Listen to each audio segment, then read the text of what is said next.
Assalamu alaikum. I'm Sumaira Rao. Today we are going to discuss research paper summary, and the topic of research paper is the role of external assessment. तो हम start करते हैं assessment से। Assessment जो है वो एक ऐसी चीज़ है जिससे हमें पता चलता है कि हमारा जो कोई प्रोसेस है या प्रोसीजर है वो किस हद तक बेहतर है और उसमें किस किस चीज़ की जो है वो ज़रूरत है उसको इम्प्रूव करने के लिए।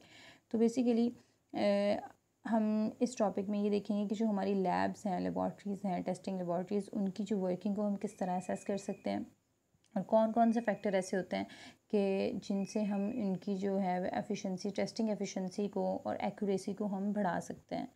तो इसके लिए हमारे पास जो है वो एक मेथड ऑफ असेसमेंट जो यूज़ किया जाता है वो एक्सटर्नल क्वालिटी असेसमेंट होता है।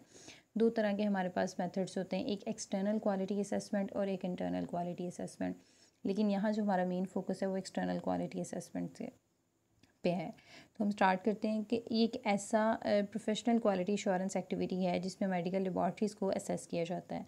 इसमें एक इम्पॉर्टेंट पॉइंट आता है कि प्रोफिशिएंसी टेस्टिंग। अब ये क्या चीज़ है? बेसिकली यही जो है हम काम करते हैं एक्सटर्नल क्वालिटी असेसमेंट में कि ये एक ऐसा प्रोग्राम होता है जिसमें डिफरेंट लेबॉर्ट्रीज़ हैं वो पार्टिसिपेट करती हैं और एक ऑर्गेनाइज़र जो होते हैं इस प्रोग्राम के वो क्या करते हैं, वो सेट ऑफ सैम्पल्स जो हैं डिलीवर करते हैं पार्टिसिपेटिंग लेबॉर्ट्रीज़ को कि वो इस पे अपने जो उनके पास मैनुअल्स पड़े हुए हैं कि प्लांट टेस्ट होगा तो उसके लिए ये वाला प्रोसीजर फॉलोअप करेंगे।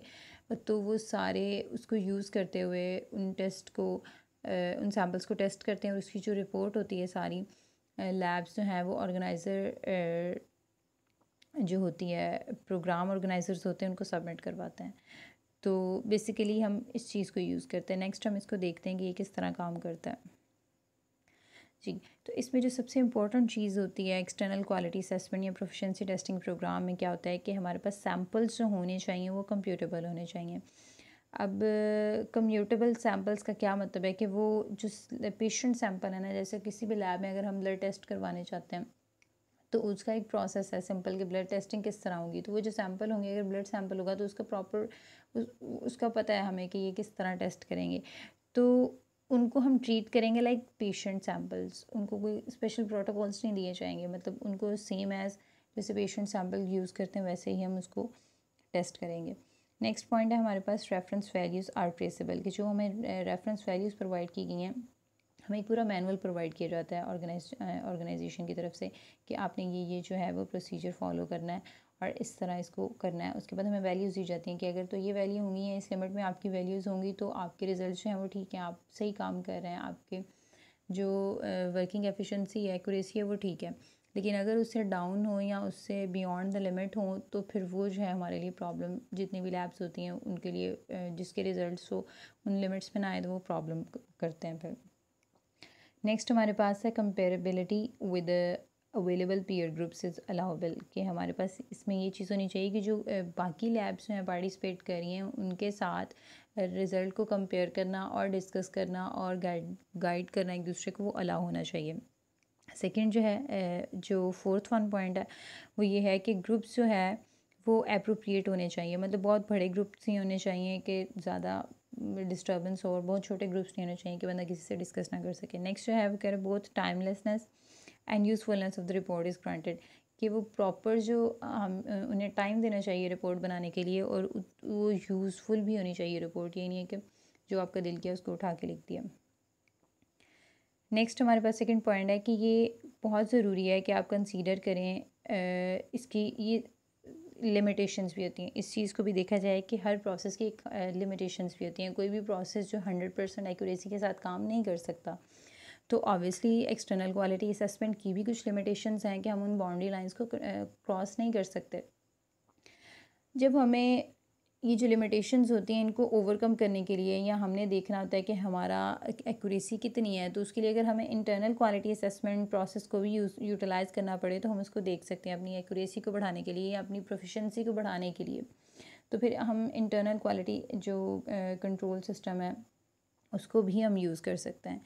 अब इसमें होता है क्या है कि हम मॉनिटर करते हैं कि बेसिकली एक्सटर्नल क्वालिटी असेसमेंट में हम मॉनिटर करते हैं कि जो मेडिकल वर्किंग लैब्स हैं उनमें क्या मसले हैं और किस तरह उनको दूर किया जा सकता है और उनको पॉइंट आउट करें कि हम ये आपके मसले हैं और आप इसको किस तरह इम्प्रूव कर सकते हैं। नेक्स्ट थर्ड पॉइंट जो है हमारे पास ये है कि सेट ऑफ सैम्पल्स, अब ये एक्चुअली काम होता है कि ये किस तरह सैम्पल डिलीवर किए जाते हैं और किस तरह फिर वो सारा जो प्रोसेस होता है कि सैम्पल जो है वो ऑर्गेनाइजर बॉडी जो है वो पार्टिसिपेटिंग लेबॉर्टरीज़ को सेंड करती है। अभी जितनी भी लैब्स होती हैं सीरीज़ ऑफ टेस्ट करती हैं सैम्पल्स पे और उनके जो रिज़ल्ट्स होते हैं उनको कंपाइल करके रिपोर्ट बना के और उसको ऑर्गेनाइज़र जो हैं बॉडी उनको सेंड करती है। अब रिपोर्ट जो होती है उसमें include the results by the laboratory के जो जो उन्होंने टेस्ट किए होते हैं उन टेस्ट की डिस्क्रिप्शन प्रोसीजर और उनकी जो है वो रिज़ल्ट्स होते हैं वो उसमें ऐड होते हैं रिपोर्ट में। नेक्स्ट हमारे पास जो चौथा पॉइंट ये है कि sample should be tested in the same manner. वही हमने बात की कंप्यूटेबिलिटी की, वो कंप्यूटेबल होने चाहिए कि उनको उसी तरह ट्रीट करना चाहिए जिस तरह जो है वो पेशेंट सैम्पल करते हैं। लेकिन बाज़ वक़्त ऐसा होता है कि हमें उनको एडिशनल प्रिपरेटरी मैनिपुलेशन ही करनी पड़ती हैं। कुछ सैम्पल ऐसे होते हैं कि हम उनको एक स्पेशल प्रोटोकॉल के थ्रू हम इन्हें यूटिलाइज़ कर सकते हैं अपने रिक्वायर्ड रिज़ल्ट हासिल करने के लिए। नेक्स्ट है कि कुछ मोस्टली जो हैं वो लेबॉर्ट्री और कुछ लेबॉर्ट्री इस चीज़ को स्किप कर देती हैं, मतलब इस चीज़ को इतना ज़रूरी नहीं समझती कि वो ऐड किए जाएँ। ये समझती हैं कि उनको ओरिजिनल सैम्पल या पेशेंट सैम्पल की तरह ही ट्रीट किया जाए। नेक्स्ट हमारे पास है कि जैसे कि हमारे पास एक्सटर्नल क्वालिटी असेसमेंट और प्रोफिशिएंसी टेस्टिंग स्कीम्स हैं, इसी तरह बहुत सारे और कंट्रोल सिस्टम हैं और likewise other control system can not improve analytical quality itself. देखिए कोई भी अगर हम ये कहें कि हम किसी सिस्टम की यूज़ करें और हमारी जो है वो क्वालिटी जो है हमारी टेस्टिंग की या हमारी वर्किंग प्रोफिशिएंसी है वो बहुत अच्छी हो जाए, खाली मतलब हम उनको कर दें और फिर बाद में बस वहीं अपनी रूटीन पे सेट हो जाएं, तो ऐसा नहीं होगा। हमें खुद से इम्प्रूव करना पड़ता है। जितनी भी लैब्स हैं उनको खुद से इम्प्रूव करना पड़ता है, उनको स्ट्रगल करनी पड़ती है कि जहाँ पर हमारे वीक पॉइंट्स हैं हम उसको इम्प्रूव करें। तो they can only at the best tell the something what is going wrong. तो ये इस असेसमेंट का मकसद सिर्फ ये होता है कि उनको बताना कि हाँ जी फ़लाँ जगह पे आपका फॉल्ट है और आप उसको रिमूव करें अपनी जो है वो असेसमेंट को बेहतर बनाने के लिए। तो इन प्रोसेस को यूज़ किया जाता है ताकि उनकी जो लेबॉर्ट्री की सर्विसेज हैं उनको बेहतर तरीके से बेहतर तरीन बनाया जा सके।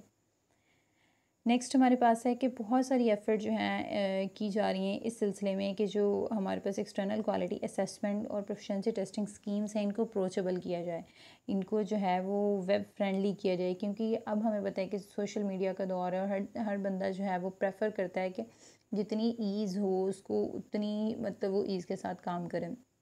तो इस सिलसिले में जो ऑर्गेनाइज़र बॉडीज़ हैं वो ये कर रही हैं कि इसको वेब फ्रेंडली कर रही हैं स्कीम को, कि जितना भी वो डाटा ट्रांसफ़र है वो ऑनलाइन हो और रिपोर्ट्स हों वो ऑनलाइन सबमिट हों, रिज़ल्ट्स ऑनलाइन सबमिट हों, डिस्कशन सबके साथ ऑनलाइन सबमिट की जा सकें as compare to in person.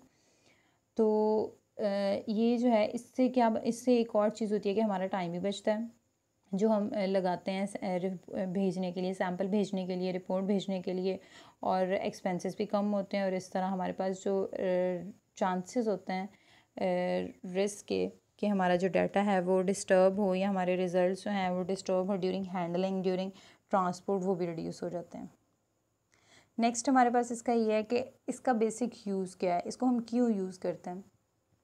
तो हम इसको ये इसलिए यूज़ करते हैं कि ताकि लेबॉर्ट्रीज़ असेस कर सकें और मॉनिटर कर सकें उनका जो क्वालिटी स्टेटस कैसा है, उनका क्वालिटी स्टेटस जो है वो मैच करता है जो इंटरनेशनल स्टैंडर्ड्स हैं या नेशनल स्टैंडर्ड्स हैं जो कि सेट किए गए हैं ऑर्गेनाइजेशंस ने लेबॉर्ट्रीज़ के लिए, उनसे मैच करता है या नहीं करता, उनसे ड्रॉप कर रहा है तो उनको वो इम्प्रूव करने के लिए मोटिवेट करते हैं कि आप इम्प्रूव करें अपने स्टेटस और अपनी सर्विसेज को बेहतर बनाएं ताकि लोग इससे ज़्यादा से ज़्यादा फ़ायदा उठा सकें।